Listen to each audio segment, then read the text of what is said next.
done.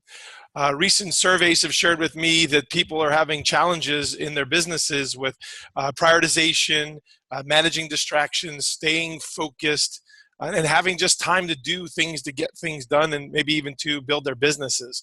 So I thought today would be a great time to talk about how to block your time, how to stay focused to ultimately get more done. I will be sharing with you some tips and tricks throughout this process and be able to do all that. Also, at the end, I'll be going over things like email management, open door policies, and ultimately how to minimize distractions. And then we'll finish up with questions. So if we haven't addressed your challenge of time or focus, I would love to do that at the end of our call today. Aaron, just to confirm, we have, how much time do I have till? Top of the hour. Top of the hour. Great. Well, let's get started. Let's talk about block timing, staying focused, and getting more done. As property managers, as you all know, you guys and gals wear many hats, from managing the business, doing the business, dealing with tenants, dealing with owners, and so much more, to include all of the priorities that you have to handle getting done. The question you want to ask yourself is, how do you juggle it all? And today, hopefully with the tips and tricks and tools that we will share with you, you will be left with more time, hopefully more energy. In fact, some of the things we'll talk about is, do you have enough more work than you have to get done? At the end of the day, do you wonder where all your time goes? And you ever notice why some people get more done than other people? What is it that they're doing that you could be doing to be more productive and to get more things done? Today, I'm going to talk about how to be more productive, how to be energized at the end of the day, the week, hopefully the end of the month without burning out, and how to get more done in less time. So some of the challenges you might be facing, more work than you can handle, other people's priorities, distractions, and all the other things that I mentioned earlier are some of just the things that we'll be covering today. For those of you who don't know my story about my challenges that I face, I have similar challenges to a lot of property managers. My previous business was a BNI business where I built it from 0 members to 1,600 members in just 6 years. That was in 7 cities, and I did all of this with only 3 staff, and I was one of them. How is it that I had one of the larger franchise systems in the country? I was in 7 cities, 1,600 members, doing it in less than 6 years with only 3 people. Well, it's simple. I was on a budget, and I had to maximize my time and efforts to do all that. Today, I have over 40 coaching and consulting clients. I'm a virtual CEO to 4 companies. I work with 2 associations, and my clients spread out through 7 states. I share that because some of us have just a small business in their city. This year, we were blessed to go into 7 cities, and we're excited to be helping that many people. To do that with limited staff, again, one has to maximize their time and their efforts to achieve this. For you, I can't imagine with all the properties you have to manage, the multiple owners you have to deal with, the tenants, them alone can be time suck, and then have a family on top of it all are some of the reasons why I want to talk to you today, because I want you to hopefully be able to run your business so it doesn't run you, freeing you up to have more of a life, or at least to enjoy what you're doing. So today we're going to be talking about your time. I look at time as your oxygen. If you've ever flown on a plane, they say if the mask comes down, who do you put the mask on first? Yourself. The second, then you put it on the kid that you love the most, or what they'll tell you you should be doing. And this is an important metaphor or example, because if we don't take care of ourselves, how do we take care of everyone else around us? And so often people think it's selfish to take care of ourselves, and I would say it's not. If you could take care of yourself, you could take care of more people. And your time is your oxygen. You want to be ruthless with it. So what are some of the myths out there regarding time? One, that there's such thing as time management. There is no time management. There's just self-management. We each get 24 hours a day to do what we do, and how you use those 24 hours is the key. And so how you self-manage yourself is very, very important. Multitasking is a myth. Studies have shown that multitasking doesn't work. It's ineffective. You would understand it as switch tasking. An example of that would be if you do something 10%, another thing 10%, and a third thing 10%, you're not doing anything 100%. And so you think you're getting ahead when really you're not. And then another myth is if you work harder, you can get more done. And that is not always the case. Sometimes it is working more, working harder, but sometimes it's working smarter, how you allocate your time and efforts. And those are just some of the things we'll be talking about today. Some interesting statistics as it relates to time, and I find what actually had me put together this presentation. One of them is the average person is effective 23% of the day. That means in an 8-hour day, 23% of that time, you're effective less than 2 hours a day. Why? Because of other people's priorities, because of distractions. And I would argue that we all get distracted and we all become unfocused. And if we can minimize that and increase our effectiveness to 23% up to 46%, then I think we'll get more done in a short period of time. Another interesting statistic, Stephen Covey's book, 8 Habits, he says if you have one goal, the chances of you achieving that goal with one focus is 97%. I would go so far to say in his book, 2 goals or 2 roles or 2 things you're trying to get done, he says you'll be less effective by 64%. And then if you have 3 goals, or we would say 3 roles, you become even less effective, 33%. And that's not 33% of all 3, it's 33% of any one of those tasks, goals, or roles that you're trying to accomplish. And finally, according to Alison Lewis's book, 7-Minute Difference, it takes 15 minutes to switch your brain from one activity to another. In other words, if you're doing marketing this morning and then you switch to accounting, then switch to customer service, and so on and so on and so on, if you don't leave buffer time in between those tasks, you're going to be less effective, you're going to drain your brain, and you're going to feel burnt out. And so maxing out your schedule at 9, 10, 11, and 12 with no buffers in there is going to make you very ineffective and get less done. So these are just some interesting statistics that I came across, I found fascinating, and I actually didn't necessarily believe them at first, and so I wanted to see how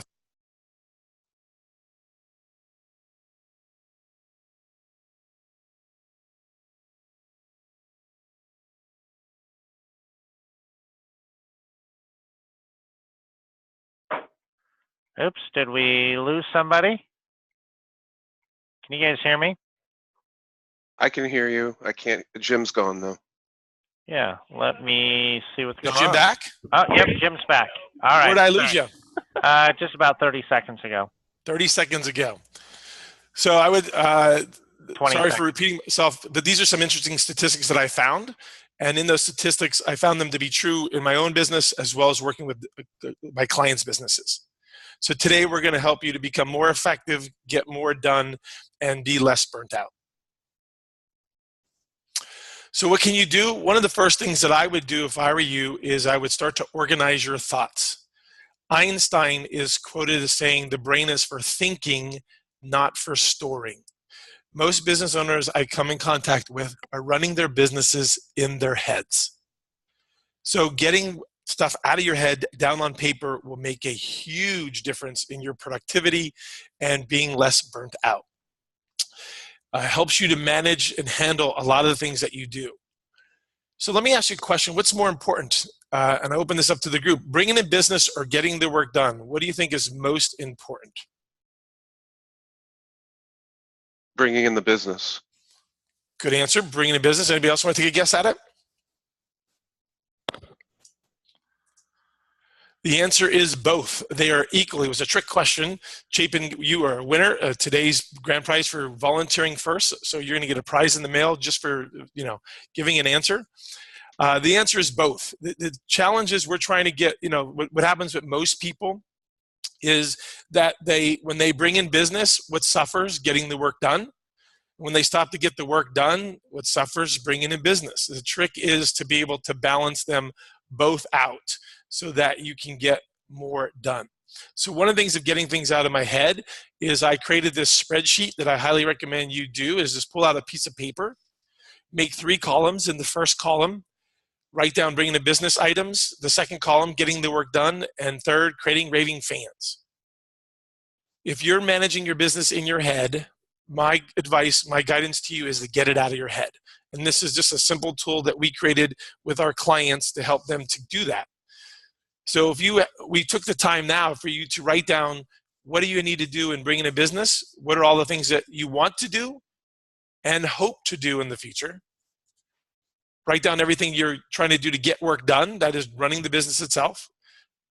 Trying to do, want to do, and then if you have time, creating raving fans to create that customer experience, because raving fans refer and completes the whole cycle of business. And so what do you want to get done and hope to get done? Your reactive items to include your proactive items. If you take this time, when I first did this exercise, it was very powerful because I didn't realize, one, how much I had in my head, and number two, when I needed to bring in business that month, how much getting in the work done items I had to do to be able to get done to actually have time to bring in business. So my encouragement to you is to do that. Take time, write down 3 columns, write down those things. You'll be amazed what's in your head, and you'll be amazed what's getting in the way of your success. Next, once you've done that, you want to start to figure out how you can eliminate things on your to-do list that don't yield you the most per hour. Some of you are doing your own bookkeeping, which is not a good thing. Some of you are doing your own answering of calls. Some of you are doing a lot of things that are not the highest best of your time. Now, if you're new to business and you're small, that's okay, but I would hope that you would have a goal in the future to not be doing all those things yourself. Delegate those things out to the vendors and suppliers that Keyrenter offers, Keyrenter themselves offer, to be able to free up your time to do things that will yield you the most hour. What is your hour worth? Well, that's one of the things we want to figure out. Are you focusing on what yields you the most to get where you want to be? Is your life strategy driven by how much time and money you have left over your business when you finish working? What are your time worth? So one of the things I have people do, and I'd be more than glad to share these slides with you all to work through these worksheets. One of them is to determine how much you're worth. The yield per hour was a concept created years ago by a colleague of mine who found that farmers, how they made the most money is how they yield how much more per acre. When farming came about, depending on how much corn you can yield per acre, determined how much money a farmer could make. And I think for business owners and entrepreneurs, our acreage, as it is to farmers, is our time is to entrepreneurship. So your hour is equal to an acre. The more you can get done in an hour is going to be worth your weight in gold. So we need to determine, what are you worth? So one of the things I would ask you is, what is your target annual income? How much money do you want to make on an annual basis? 50,000, 60,000, 70,000? How many weeks do you want to work per year? You want to work 52, 50? I suggest people do 48 hours. That gives you 2 weeks of vacation. 2 weeks include holidays. I would want to be able to do that, everything I want to do, maybe even less than that. Then how many hours a week do you ultimately want to work? Maybe at first you're working 50, 60, 70 hours, but over time, what do you ultimately want to be at? Do you want to be at 50, 40, or what? These questions will lead to determining what you're worth per hour. So let's put some math to those. So for example, if your target annual income is $100,000, you want to work 48 hours a week. You want to work 48 weeks out of the year. So if you determine your yield per hour, you take A, your targeted income, and divide it by B times C. And in this scenario, this person's worth is worth $52.08 per hour. So if you want to make $100,000 an hour, work only 48 weeks out of the year, 40 hours per week, this person's scenario, they're worth literally $52.08 per hour if you do the math. So the question I would ask this person on their list of things that they're doing to include, say, send out thank you cards, which somebody could do for $12 an hour, or answering the phone for $8 an hour, posting ads for $8 an hour. Is this less than or more than your yield per hour? Now, don't get me wrong. Thank you cards are valuable to send out, and I think everyone should send them out. But if you don't have the time, could you hire somebody else to do that for you? Again, if you're worth $52.08 an hour, if you do your own math, I would argue you shouldn't do anything less than $52.08 an hour, which includes answering your phone, dealing with issues, anything that you can hire people to do. That would be my first point in getting time back by getting those things off my plate. For example, when I first started teaching this, I used to talk about referring out, say, your bookkeeping. I used to do my own booking and my own taxes. It took me 3 months to do my own taxes. Does anyone take a guess why it took 3 months to do my taxes? It took me 2.5 months to worry about doing my taxes and 2 weeks before the deadline to get them done. Each year, that was my ritual. 3 months of worrying, 2.5 months of worrying, 2 weeks of getting it done. And I realized, why am I doing this to myself? I'm worth more than $50 an hour. Let me delegate this out. And it was one of the best things that I have ever done for myself and for my life. I handed it off not too long after that to a bookkeeper who got my taxes done, prepared taxes done, within 2 weeks. She got my bookkeeping done in 2 weeks. I handed it over to my accountant, and I got my taxes back in 2 weeks. So something that took me 3 months took less than a month to get it done. That's the kind of time that, and anxiety I'm talking about, getting to get rid of the anxiety and freeing up that time. So if it were me and I were you, I would realize that your time is your oxygen. Figure out what your yield per hour is, get things out of your head down on paper, and delegate, delegate, delegate. That's one of the first things that you can do. Last example, I was working with a realtor. At that time, that realtor was doing about $6 million in revenue. And I was sitting down with him talking about his time, and he didn't ever have time. He had to clean his fish tank. He had to clean his house. He had to do all this stuff. And I asked him, out of curiosity, why are you cleaning your own house? And he looked at me like strangely, like, what do you mean? I'm like, why are you, as a top realtor in the greater Richmond, Virginia area, doing your own house cleaning? And he looked at it, well, I was saving money. But were you saving time? And it really rocked his world. Within 2 weeks, he hired a house cleaner. The last time I talked to him, since hiring that house cleaner, he was doing $15 million worth of revenue a year, up from $6 million. And he shared with me at one time that I was one of the reasons why he was able to make more money, because he got the things that, one, he didn't like doing, but the things that didn't yield him more per hour. So my question to you is to think about, what are the things that you do on a daily basis that you shouldn't be doing, should be getting off your plate for starters, and those things that you want to get off your plate but need more doors to be able to hire those people. Those are the things that I'd be doing to get more time and get your life back. Next, what could you do to get focused, prioritize, get more done? Is create a block calendar. Once you know what your yield per hour is, realizing what things you don't want to do, things that don't make you a lot of money, now create a calendar that makes you consistent on a regular basis. Get things done. So how do you create a block calendar? I'll go through the steps, and again, I can share these slides with you. What are the steps to creating a block calendar, and then give you some examples of block calendar. Before I do that, I just want to share how block calendar came about. Going back to the statistics earlier, the average person is effective 23% of the day. If you have one goal, the odds of you achieving is 97%, and multitasking is a myth, and you need 15-minute buffer time. Creating a block calendar allows you to focus on one thing for a period of time, that 97%, hopefully for 1 to 2 hours in time, avoiding that 15-minute re-gear to get you more done, more time, and be less burnt out. So what do you do to be able to create a block calendar? Well, step one, take the worksheet earlier, writing down the task that you said you're going to do, from bringing the business, getting the work done, and creating raving fans. Put a dollar amount to that. Determine your yield per hour. Then start to develop a pattern with your schedule. How do you do that? Block time for prospects. Some of you on today's call probably don't have prospecting time on a weekly basis. You prospect when you can fit it in. You prospect probably when a prospect calls. But does your prospect time include calling out, following up, and actual prospect appointments? Or is it just one big prospect mess that you fit in when you can fit it in? Another thing you want to do and block time for is taking time to work on your business. I think one of the biggest mistakes that entrepreneurs and business owners make through the cycle, the stages of business, they don't take time to actually work on their business. They're always in it. And so if you're not being proactive, that leads you being reactive. Working on your business to include personal and professional development.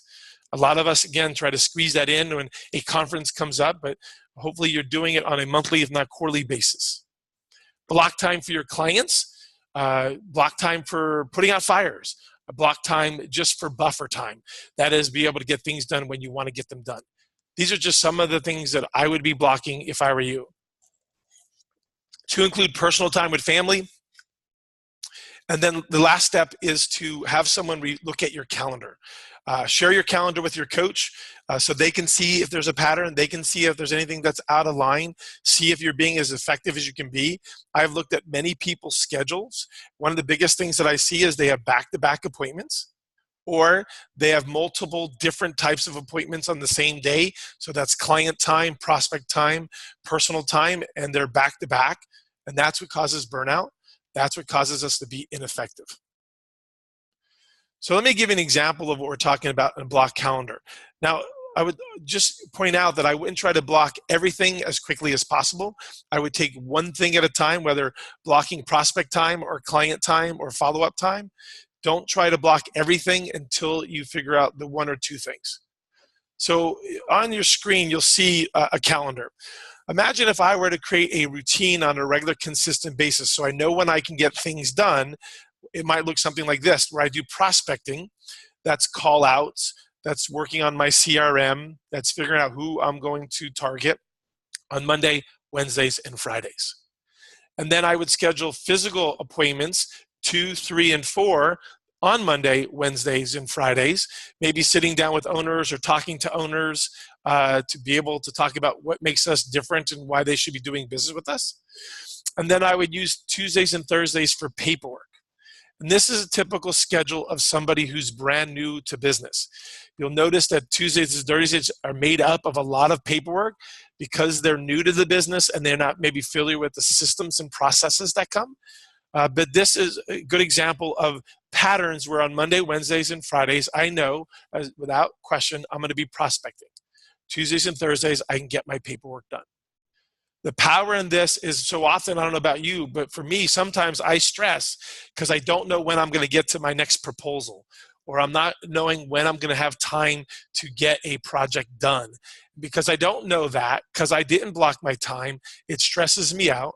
That stress causes me to be less effective. Another example. I might do prospecting on only Mondays and Wednesdays. I don't need as much as I did before because I'm getting better at that. I have plenty of doors. Now I'm being picky what kind of doors I bring on, what type of owners I come on. So I only need time for prospecting on Mondays and Wednesdays. And those marketing efforts lead to appointments on Tuesdays and Thursday mornings.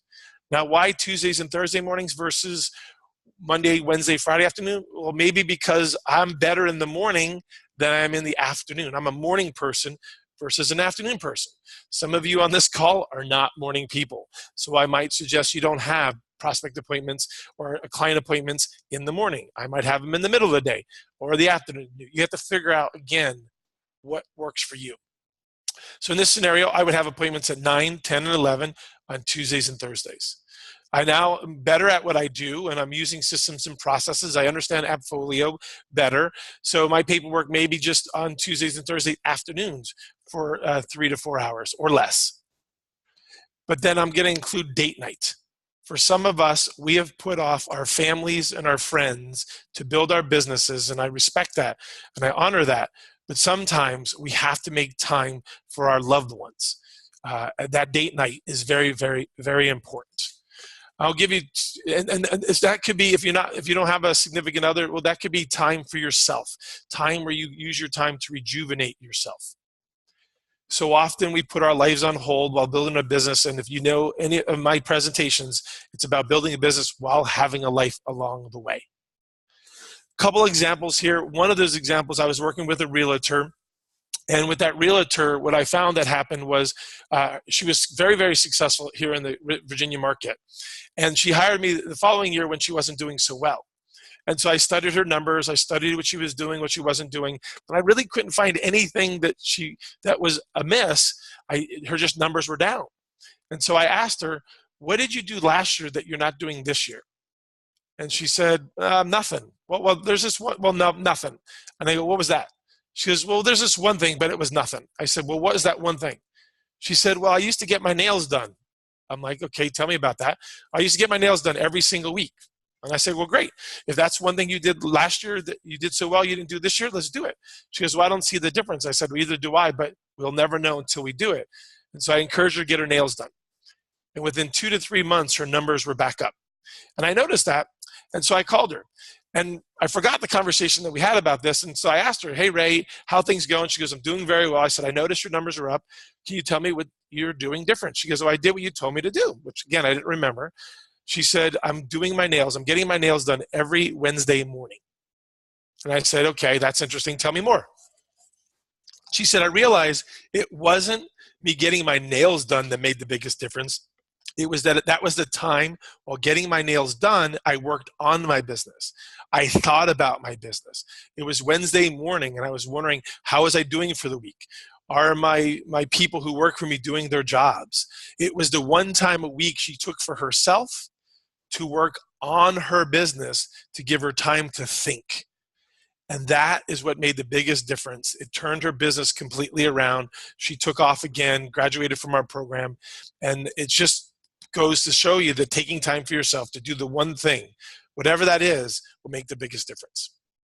Last example on this, I was working with a cellular phone communications, it's Nextel, similar to AT&T and Verizon. He started drinking, he would take Wednesday mornings to get the newspaper, go to a local coffee shop and drink coffee. His business grew exponentially. Now, he promised that he's not going to give me credit for that, but he did say the only thing he did differently was he took time for himself, away from his kids, away from his family, away from his employees, to just relax. And Wednesday mornings made the biggest difference. I can only imagine that because he did that on a Wednesday, his Thursday and Friday was more effective. So if it were me and I were you, I would start to create a routine within your schedule, whether it's working on your business, in your business, putting out fires, working on maintenance issues, being proactive and calling your owners will make the biggest difference, I think, and we have seen for you being more effective. I want to finish up now with tips and tricks on how you can be more productive, and then I'll open it up to questions. So if you have any questions as I go through these, feel free to put it in the chat section and I'll read those. So these are some of the things that I found that have helped people be more productive. Again, a lot of the things that I'm sharing with you today, when I was first introduced to them, I did not believe they applied to me. I thought I was different. I was special. I thought I could go against the rules of physics and things like that. But these are some things that I found that I'm just as human as the next person. So one of the things that I was asked to do to figure this out was start a log. If it were me, I would write a log on what you do on a daily basis, even if it's just for 2 or 3 days. I did this one day. We were tasked by my mentor to log what you do on a daily basis for an entire month. Well, I didn't do it, and we were coming up to our mastermind, and I was going to have to see my mentor again. And so I knew if I didn't log something, I was going to be coached in a particular way. So I remember one Thursday morning, I decided to log. And so I woke up at 6 o'clock, wrote down on my log, get a cup of coffee, 6 o'clock. 6:05, checked my emails. 7:10, realized I'm still checking my emails. 7:22, fax comes through the fax machine. I look at the fax that reminds me that I forgot to do something, so I go to the file cabinet. At 7:45 at the file cabinet, I open up the file cabinet to get out the one thing I forgot to do. After I figured out how I got to do, I saw a file I didn't see in a long time. I pulled that file out and started looking at the file and go, oh, I remember this file. Long story short, come 10 o'clock, I practically got nothing done because my ADD kicked into gear, and I drank 3 cups of coffee. I cleaned my desk off. I went through my file cabinet. I checked my emails, and I realized, oh my God, I'm that statistic that we were just talking about. I didn't believe it again, so I logged my second day. I logged on Friday, and I was better on Friday, but I realized that emails really get in my way of my productivity. And so I like to say, try before you buy. Log a day or 2 and see what happens for you, whether it's ADD, distractions, email, universe. It made a big difference for me. It changed, again, who I am today because of that. I would get organized. If your desk is not organized, I would make that a priority. Minimize distractions. What I find that a lot of times the work environment that you're in, whether it's at home, whether it's at an office, if people keep on knocking on your door or bugging you, or your cell phone is always on, I would start to figure out ways to minimize those distractions. For example, I tend to have my cell phone on mute because if I don't, I will be picking it up. I turn my emails on mute, so when the email comes through, I can no longer hear the tone, bing, that you have mail. These are things that I do. And then one of the things I suggest to my clients if they're working on estimates or proposals is go to a local library and get away from your cell phone, get away from the noise, get away from the distraction.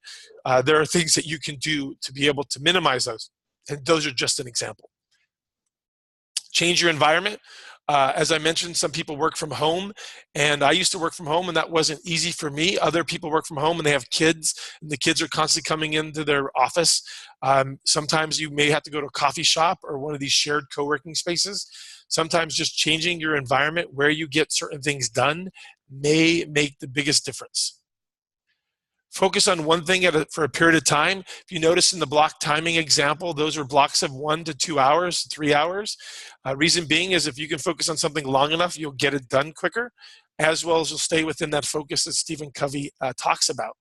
If you do things in 15-minute increments, you'll be very, very ineffective. So if you can focus on something for at least an hour at a block, I find it makes the biggest difference. Obviously, create a block calendar, take time for yourself, and stick to it. What I mean by stick to it is I've had a block calendar now for, over 5 years. I stopped counting, probably 9 years now. And when I stick to my block calendar, I get more done in less time. When I multitask, when I do multiple types of tasks in the course of a day, I become less effective. In fact, I remember years ago, one Friday, I had 3 prospect appointments that Friday. And I had a client call me up and say, hey, you have a moment to talk? I said, well, I can talk to you at 9 o'clock. Sure. Then I got an email, hey, can you talk? And I said, sure, I can do that at 11 o'clock. And then I had another prospect call come in, and then one of my employees wanted to talk to me that afternoon. So my whole day got mixed up to the point that I tried to do all of that. I got sick. At 4:30, literally at 4:30 that afternoon, I could not do an ounce of more work. I went home, went straight to bed because I was sick. I woke up the next day and I was wondering what just happened. I was doing so well. I had a great week, but then what caused me to get sick? And when I looked at my calendar, what I found that happened was I ended up having multiple tasks in the multiple days, and that's what caused me to burn out. I didn't stick to my blocks of time. I was trying to do that great customer service, and by doing that, I did myself a disservice. So I would suggest that you put together the calendar, stick to it, share it, tweak it. Hopefully you'll get more results. Last but not least, things that you can be doing. I talked about emails. For some of you, you are absorbed by your emails, you are consumed by your emails, you are controlled by your emails. I'm one of those people. I find when I come in the morning, I think I'm doing the right thing by looking at my emails the moment I walk in the office, but emails suck the life out of you, suck the time out of you. Now, you might have some emergencies, you have some maintenance requests, some complaining owners, and those are few and far between.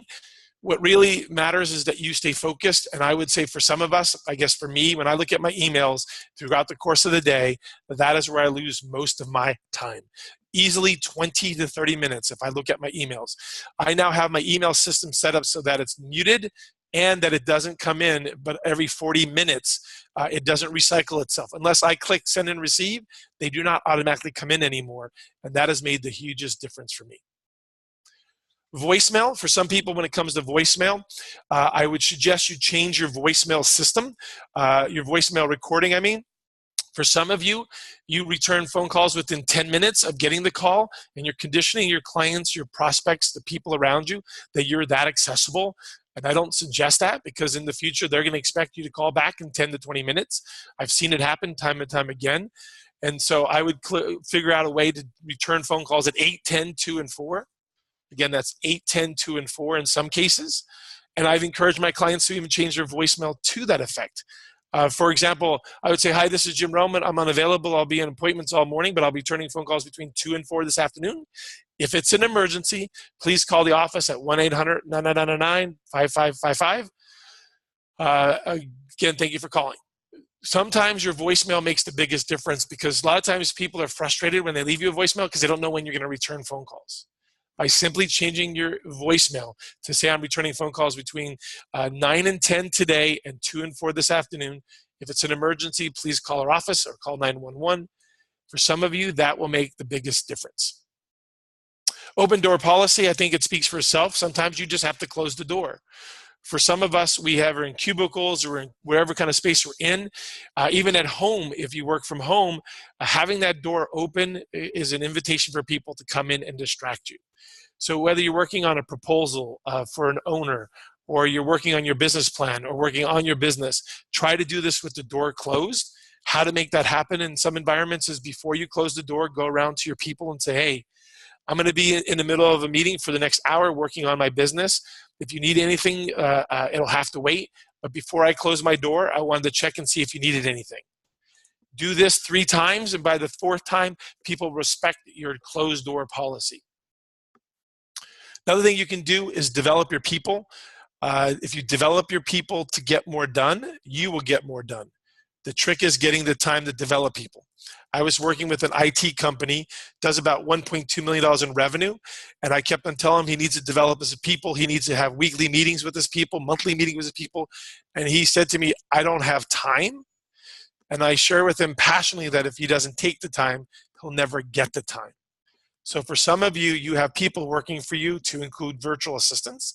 If you're not blocking time at least once a week, at minimum twice a month, to develop them, work with them, get to know them, they won't be as productive as they could be for you. Another thing you could do is don't be so hard on yourself. I know for the longest time, I used to beat myself up every day for not getting certain things done, and that would make me less effective. In fact, at the end of the day, I would be beating myself up for what I didn't get done. Forget that I got 10 things done today. I only worried about the 2 things I didn't get done. And it wasn't until I put a Post-it note on my computer that said, did I do the best I could do today? Then I wasn't going to get it done that day. I would say to myself, I did the best I could. So I needed a regular reminder by having a Post-it note on my computer, asking myself, did I do the best that I could do today? And the answer would always be yes, I did what I could do.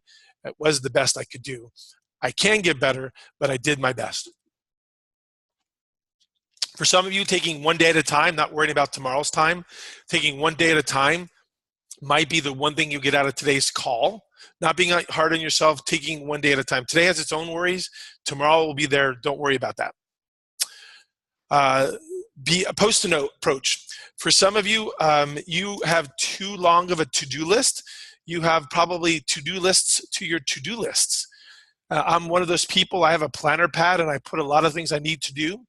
The one thing that made the biggest difference for me in getting more done is I use what I call the Post-it note approach. So on my desk, I have a Post-it note. Post-it note is only so big, so you can only get so much written on it.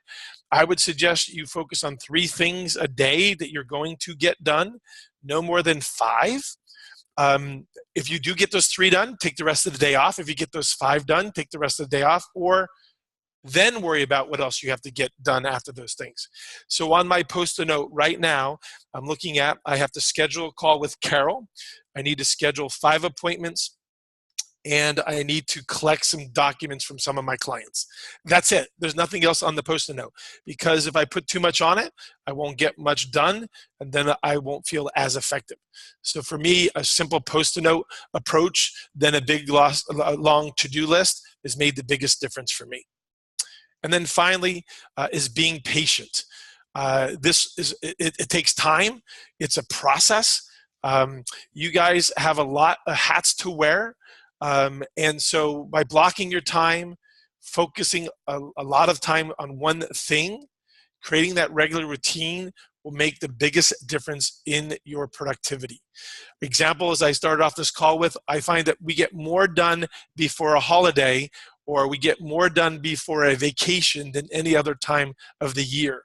And I believe it's because we have that focus, we have that deadline, but we also have that goal of being off. And if we can create those little mini things, those mini breaks, those mini holidays, those mini vacations every week, as if every weekend was a holiday or every Thursday was a holiday, and we acted this way, I think would be more productive. And blocking your time is the biggest way to be able to do that. So I want to thank you for being on the call today. I left us 15 minutes so that you guys can ask questions, because this is an extremely important question. For some of you, this is the key to your success, is how you allocate your time. How do you utilize your time? How do you minimize distractions? How do you stay focused? And so I'd like to open the phone lines for you all to ask me questions that you have in regards to these items or anything that we covered today. Hey, Jim, Chapin here. I have one question. Yes. Off the top of my head, you mentioned that it takes 15 minutes to kind of switch from one focus to the next. Correct. How do you make the best use of that 15 minutes? Do you take a break? Do you walk around the block? Do you do 100 push-ups? I mean, what do you do to help you transition? Sure. So first thing in the morning, when I come into the office, I find I didn't think that applied to the morning because I'm driving to work, but it actually applies at the moment you walk into the door.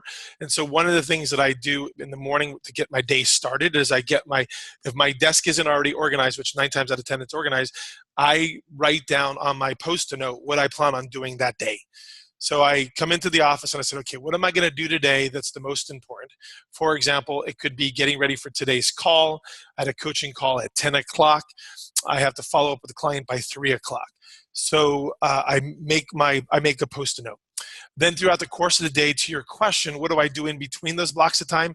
I typically do one of 3 things. Number one, I go get a cup of coffee or a cup of tea. So I actually get up physically from my desk.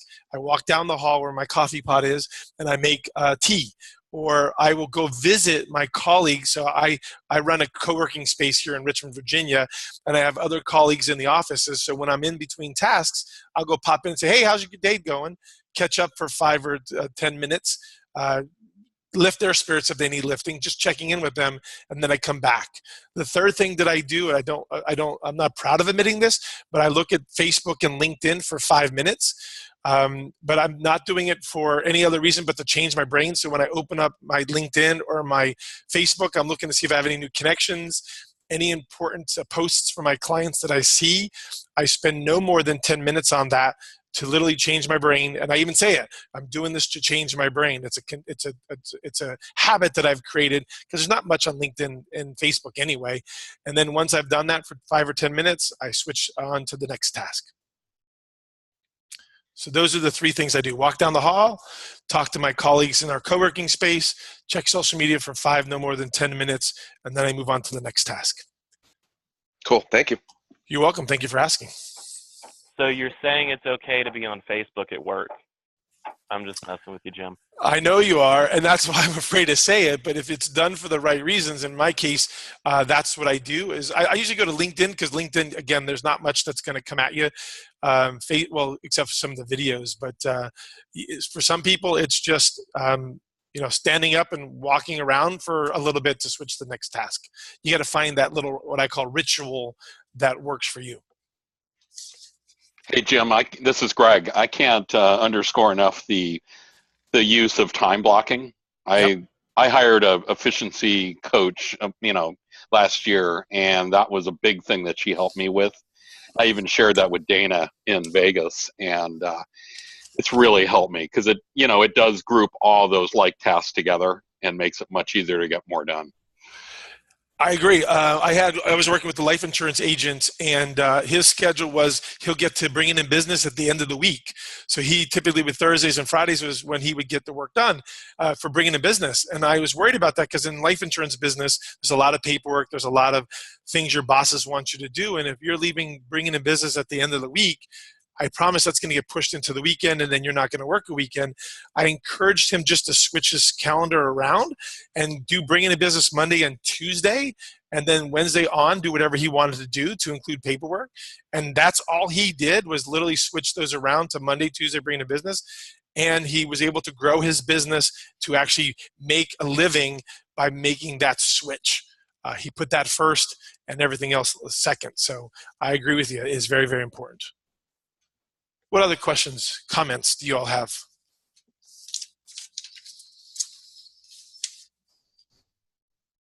Check and make sure you're not on mute.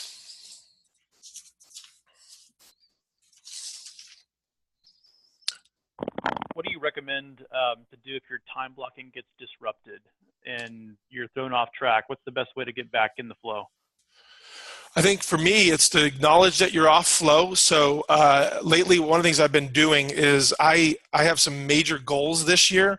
One, I'm in the process of doubling my business.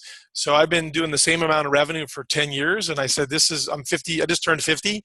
And I said, you know what, this is going to be my killer year. I'm going to really knock it out of the park. And so I'm going to double my business. And just to give you an update, as of today, I have sold more than I did all of last year. To date, I have sold more than I did all of last year. By the end of June, I will have collected more than I did all of last year. And so we are well on our way to doubling our business. And to do that, I realized I had to be able to maximize my time. So I'm being very aware of any time that I get distracted. So I close my door more often than I normally would. I lock it sometimes because some people will knock and open up the door. So I lock it when I'm in doing some important project work. But to get back on track is to acknowledge it. That is the main one, is that if you look at the end of the day and you look back at your calendar, for example, today is Monday, and typically I do client time on Monday.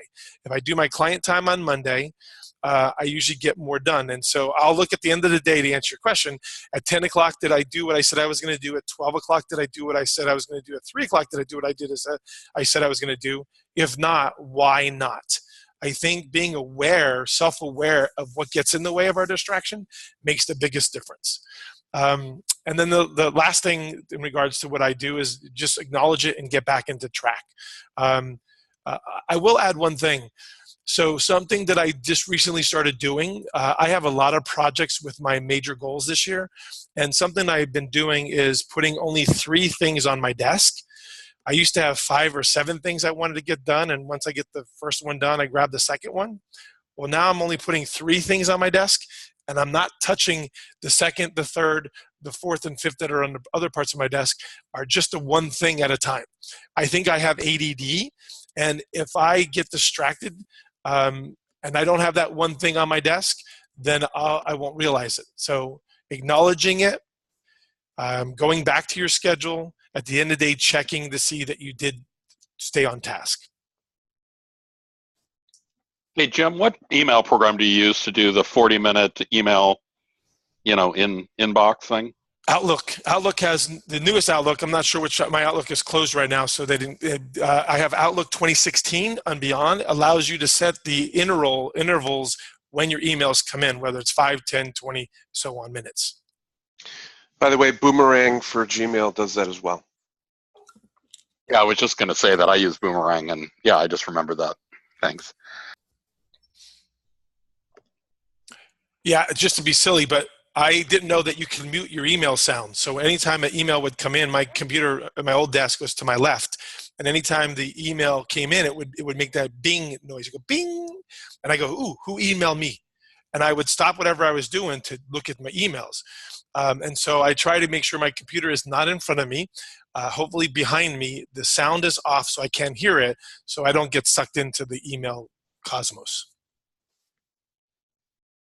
What other questions, comments do you all have?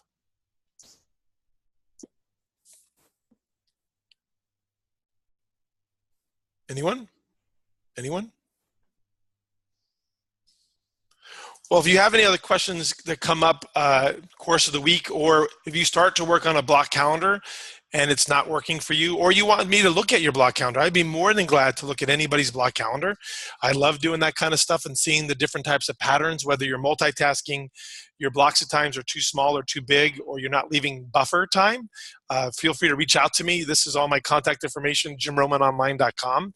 You can go to any one of my social media sites and reach me through that. I'm also on Twitter at Jim Roman Online.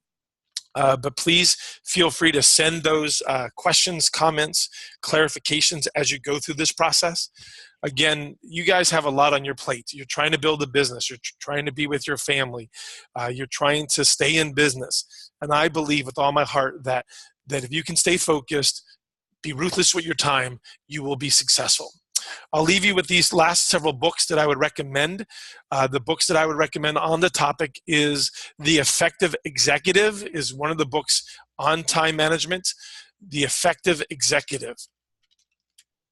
And the author of that book is Peter Drucker, the father of management, the father of management, business management. Another book I would recommend is The Power of Focus by Jack Canfield. I have not read the book, but I've heard it's good.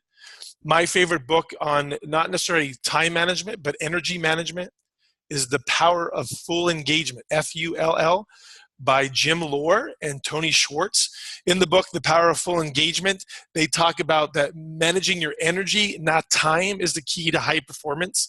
And they did a study with top athletes, specifically tennis players. They wanted to know how a tennis player could go and be in a tennis match for 3 to 4 hours and still hit the ball as hard as they could. And the trick, as they found, was they're managing their energy in between every set.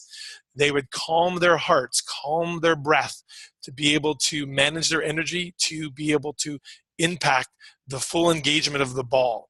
And so I highly recommend The Power of Full Engagement by Jim Lohr and Tony Schwartz.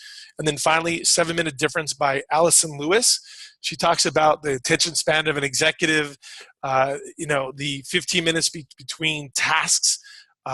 These are some great books on the subject of energy management, time management, and focus. So I'm going to turn it back over to Keyrenter. I can't thank you enough for the honor to speak to you today on this subject. Again, please reach out to me if you have any questions, comments, anything I can contribute in regards to this. I even have an article if you want to read it on block timing and getting things done. Just send me an email that you want the article on block timing and getting things done, and I'll send you that article. With that being said, my time is up. I turn it back over to you all. Thanks, Jim. I appreciate that. I muted myself most of the time because of the construction that's going on right next to my desk. But no, I appreciate it, Jim. Thank you. Thank you, everyone, for joining us on the call today. If you like, go ahead, email Jim so that you can get some of those things that he mentioned that he would send to you if you'd like. Until, again, remember, next week we will not have a call, so we will be back on this Monday morning call on June 4th. Until then, talk to you later, and talk to you June 4th. See you guys.